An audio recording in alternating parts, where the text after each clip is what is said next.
122 دانش آموز از لیسه عالی سلطان محمود در ولسوالی قره‌باغ ولایت غزنی از صنف 12 فارغ و سند فراغت به دست آوردند. محفلی که به همین مناسبت برگزار شده بود، دانش آموزان فارغ شده از ایجاد فضای امن برایشان از مسئولین حکومتی قدردانی نموده میگویند که مراکز تعلیمی در این ولسوالی به توجه بیشتری حکومت نیازمند است. دا د موږ لپاره او د موږ د پلرونو لپاره د ټولې جامعې لپاره د افتخار ځای ده.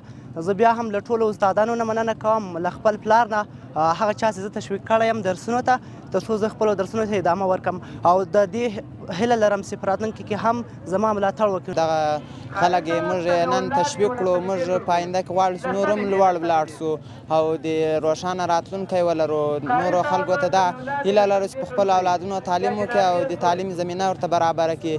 از سوی هم مسئولان لیسه عالی سلطان محمود میگویند که نسبت به گذشته روند آموزش در این ولسوالی بهتر شده است. داسې تقریبا په زیات شمیر زده کوونکي لرو، نو د درسي کیفیت له نظره ان شاء الله الرحمن دا لیسه ډیره په زړه پورې ده.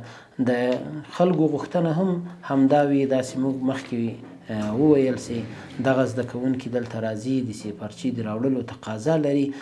خود به خود له دې دا معلومیږي چې دا زده کوونکي دلته به د درسي کیفیت د درس هغه میتود، طرز و طریقه او طرز العمل به حتمی و ضروری په ښه ډول باندې قرار ولري. لیسه عالی سلطان محمود در ولسوالی قره‌باغ ولایت غزنی قرار دارد که فعلا 1278 دانش آموز مصروف آموزش در این لیسه اند.